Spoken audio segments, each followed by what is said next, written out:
Hey guys, and welcome back to Brexit. Brexit England, Northern Ireland, and Eastern Europe. And in Brexit England, the immigration figures are in. And true to form, the numbers are high, higher than we all thought they was going to be. No, that's absolutely a complete and utter lie. This is just absolute nonsense. Even I have been fooled by these people. I feel like there's a big backside right here. Because these people, right, have been convincing us there's going to be between 700,000 and 1,000,000 people. And it's 606,000. But I'll tell you this, right? The real numbers people should be concerned about, that over 500,000 people have left this country. And you're talking about a lot of people from the NHS have left, whether they're paramedics or anaesthetists or, midwives, nurses, doctors, dentists. A lot of these people have gone. So, and then, we've got our figures, which is, the net figures is 606,000. But once you start taking off Ukraine and Hong Kong, Afghanistan as well, but I don't think much people actually got here from Afghanistan. So I think those numbers is probably just maybe in the low hundreds. But between Hong Kong and Ukraine, you're probably looking at probably just over 200,000 people from those two places. So now, when if you take off the students of that, and you can say, well, a lot of the students were going to stay afterwards anyway, but in this environment now, a lot of these people, they're going to get their education and they're going to go to Canada, or they're going to go to America, or to New Zealand, or to Australia. That's where they're going to go. They're not going to, a lot of them are not going to want to stay, especially the amount that used to stay before. So you can take out all those numbers and their families, yeah, and that's well over 100,000. That's well over 100,000 people. So so now you're looking at 200,000 people, but and it's probably even going to be less than that. And then those aren't the people who are coming over here to do the jobs that the people in this that really needed. Because you have got a lot of obviously the things like the fruit picking and things like that, which is not something that you're going to be able to convince British workers to do. British workers are not going to go and pick fruit and vegetables. It's really as simple as that. It's really hard work. It's back-breaking work, and they ain't gonna go and do that type of work. But I just can't believe, how much these people have fooled us with these immigration numbers, right? So that they can fight the absolute culture wars that they need to fight, so they can keep people's minds off their electric and their gas bills. Because that's what most of this is about. It's about trying to stop you from having a look at how much destruction they have caused within this country. Because if you look, there's nothing in this country that's working. Absolutely nothing works, apart from things that work around the politicians. The House of Parliament works perfectly fine, rat infested, right, but still works perfectly fine. But if you look at everything else, all of our services have been completely trashed. You've got over 7 million people on the waiting list, right? You've got people who are getting cancer because they didn't get to the doctors in time, right? Our NHS cannot attract enough staff. Is a real problem with the amount, obviously the amount of staff they're losing, but it's the amount of staff they cannot attract. Right, it's just not happening. And these people are convinced in telling you, oh well, immigration, we're going to cut the numbers. How can they possibly cut the numbers? And the real truth about the whole thing here is it's only set to get worse. Because have you ever seen like prices of something go down? Yeah, apart from when you buy a brand new car. But have you seriously seen the prices of anything, right, go back down? Doesn't happen. Yeah. When I was a kid being brought up, a bag of chips was like 15p. In my local shop now, it's £3.35. No, never ever went back down. Right? You think a can you think a can of Coke will go back down to 50p, or Diet Pepsi will go back down to 50p? No. No, it's probably gone past. It's probably it's probably gone past a pound now, and that's where where it will always be. So so none of these things, none of these immigration numbers are not going to go down. And with climate change, right, it's only set to get a whole lot worse. Because much more people are going to be flying into, coming into Europe. So, with climate change, how climate change is going to be hitting a lot of the rest of the world. They're going to be coming into Europe. So, with these numbers that they have been trying to tell us, oh, you're up to 1 million, because they really need to wind people up. You see, one of the problems in this country is that they have been treating the people so badly, and then people see them spending £6 million a day on hotels, sticking migrants in hotels. And if that person didn't have anywhere to live, they could go to the council offices, and the council would be like, so you've got nowhere to live? Yes, we've got nowhere to live. And say, well, can you fix me up with somewhere?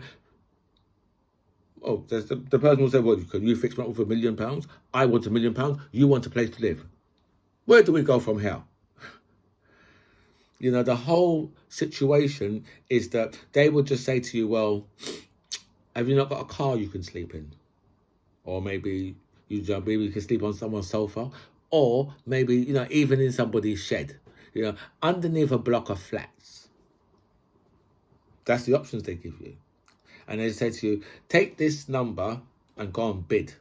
And then a year later, you're still bidding. And they're like, still bidding? Takes a while, doesn't it? That's the only, because they haven't got no options to give you, right? They have deliberately done this to the people in this country so they can keep the people angry all the time. So people are constantly angry and constantly pointing at other people and saying, something, it's all the fault of those people. And even now, right, that has actually gone mainstream. We have mainstream politicians blaming immigrants for all of the country's problems. Right? Whether it's whether it's because you can't get into the NHS, it's all the fault of migrants, housing, all the fault. We've got mainstream politicians. I'm talking about Braveman and Honest Bob Jenrick, who are saying this out loud now. And that, to me, once upon a time, that would be like National Front, then BNP, and then UKIP, and now but a lot of these people are UKIP, because Priti Patel's dad was a UKIP councillor, and Robert Jenrick, he was something to do with UKIP as well. I don't know if he was a councillor or he run to be one of their MPs or something like that. But these people, that's what these people have come from, and now they're openly saying it. Right, it's the fault of immigrants why all our services are being trashed, and our services we can't use all our services because of immigrants. They're openly saying all these things, right? And even with the social services sector on its face needing staff, right? Because let me tell you this, English people don't want to be wiping old people's backsides. And welcome back to By Any Means Necessary. Thank you so much for all your messages sent me. A special thanks to everybody who signed up to my channel. I feel so blessed with so much people that signed up, so thank you so much for that. I'll go for all your messages. I'll answer as many as I can, but I will like all your messages for that. Wow, that was quite long. And I'm already nearly 10 minutes in anyway. Tina Turner has passed away, aged 83 years old. And it's just a sad day, because she was an absolutely fantastic entertainer, just really just off the hook. I think she had because obviously she was with Ike, back in the day, and back in the day, this is what men used to abuse women like that. Same thing happened to Ronnie Spector. Do you know what I mean? She was battered by Phil Spector as well. Do you know what I mean? So Ike used to that's how these men used to behave back in those times. Do you know what I mean? You feel terrible. But yeah, so really sad that Tina Turner died. And, all morning now, I'm like, I've been thinking about, was Tina Turner Catwoman, right, or was it Eartha Kitt? It's a real dilemma. And you know what? I'm not going to Google it to find out. I need to find out in a natural, organic way. So I'm I'm sure it was Tina Turner, but then my mind's been drawn to Eartha Kitt for some reason. So I don't know. Ron DeSantis has announced he's running for president, right? And this was the worst ever announcement you could ever have for a presidency. So Donald Trump would be like, so sad, so sad. That's what Donald Trump would be saying, because he done it on this thing called Twitter Spaces, right? And this thing was glitching, right, more than anything you've ever, you know. It was the level of stupidity that must have taken for him to go and do that on there when he knows that thing does glitch. Because I mean,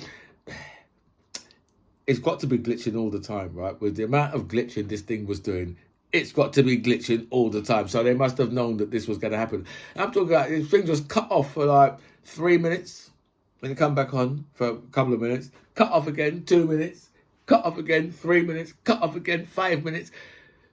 Absolute disaster. But you know, I believe that when you are a person who running Nazi policies, because you know, Florida, right, has got probably the most anti-Semitism in the world in Florida, and plus, this is a man who wants to ban and burn books, so that's why he gets the title of Nazi. How people can look at that man and think he's the correct person to vote for, it's beyond me, really. But let's speak about some Brexit, because I'm already like nearly 2 minutes over. £7 billion has gone on our food bills. And you say, how much? You feel like it's just your food bill individually, right? Because that's the truth. Even though, yeah, our inflation has dropped below 10% for the first time in probably 8 or 9 months.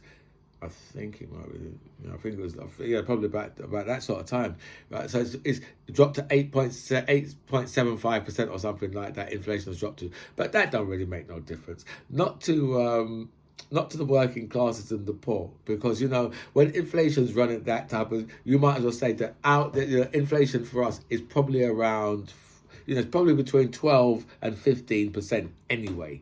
You know, food prices are still going up, and because inflation's going down, it doesn't mean that food prices are going to go down. It just means they're just going to go down, and it's going to go up less fast. But food prices will still be going up. You know, so that's what Brexit has given us, and it really equates to, like, you know, I think it's £250 per person that has been added to our bills. Do you know what I mean? So that's quite a lot. It's quite a lot. But we always need to remember, yeah, that there was Project Fair, and people in this country was like, no, that's never going to happen, because the EU are going to give us a really good deal. The German car company will step in for us, and the fact is that they need us more than we need them. Sometimes it doesn't look like that. Britain sees a surge in immigration even after Brexit, with Asian and African coming in to plug the gaps. They're talking about in the NHS, because obviously they have a massive influx of people that have come from what was it is to say, that people that come from the Commonwealth. That's what the British people would be saying. Yeah, look, right, we're being unfair to the people from the Commonwealth, and I'd be like, you do know a lot of them are black and brown, yeah, because I know that you're probably thinking about like the Australians. Now I'm sure, right, that Israel get into the Commonwealth, because I'm sure Israel's in the Commonwealth game. Are they in the Commonwealth Games? They're certainly in the certainly in Eurovision. So this, you know, they were probably expecting people from, like, you know, from Israel, from, you know, from Canada, from New Zealand, from Australia. These are the countries they was probably expecting the people to come from, forgetting that most of the Commonwealth is built of black and brown people. Now, I personally don't have a problem with that. I'm quite pleased with that. Right? But I don't think that these people actually realise that, you know, you got to go and exchange, you know, the Europeans for more black and brown people. Because I think, yeah, at the time they was just saying it. They were just saying it just so it fits their argument and fits their narrative. But, you know, unfortunately, it hasn't worked out like that. But that's what we've had. We've had a massive surge in immigration. But, you know, a lot of these people who are coming over are, you know, they're highly educated and high earners, you know, because you need to get out and pick the fruits and the vegetables from the, you know, because those jobs, those minimum wage jobs that the Europeans would do before, like, you know, the packing and, you know, all these type of jobs, those companies are really struggling because British people really don't want to, and they don't want to do those jobs for long either. I mean, you know, they just want to do those jobs as a very small stepping stone and then step out. Anyway, guys, look, I need to wrap this up because this, my friends, is by any means necessary. I am the MC John Ribs. It was really nice to speak to you guys. Comments below.